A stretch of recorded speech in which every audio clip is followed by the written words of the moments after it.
niya tinanggal ang buong t-shirt ko. Sabi niya, tumalikod daw ako. Sumunod lang ako doon at tinanggal niya ang aking bra. Pagkatapos hinawakan niya ang balikat ko at hinila pahiga sa kama. Nung nakahiga na ako, bumaibabaw sa si Kibuloy tapos kahit pareho pa kaming nakapajama nun, kinikis-kis niya ang ari niya sa ari ko.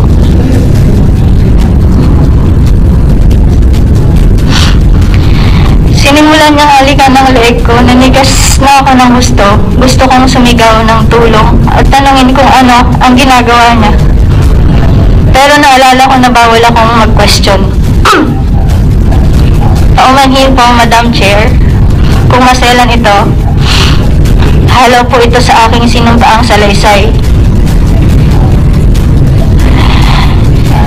Nung tinigasan na siya, sinimulan niyang tanggalin ang pajama at pants at underwear ko.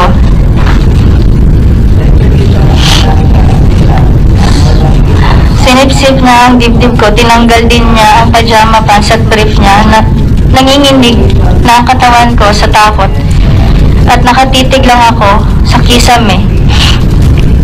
Pinipigilan ko na lang ang mga luha ko dahil sobra akong nagulat at walang magawa.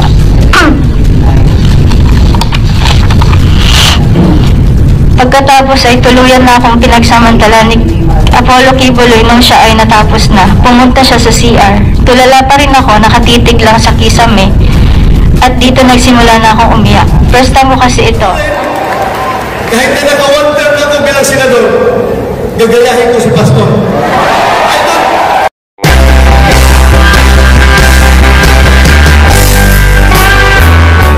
Ang ating pinakamamahal na kahit na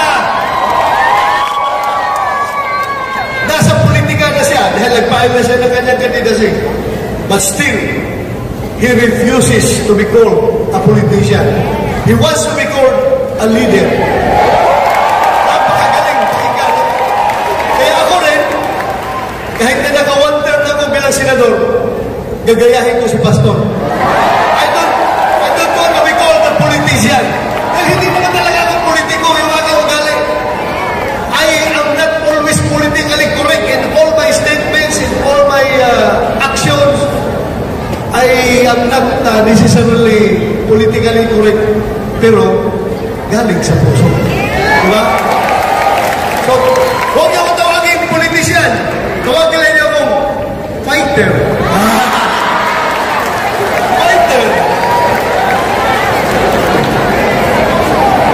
Attorney Vic Rodriguez. Ito rin, lumalaban na ito sa corruption.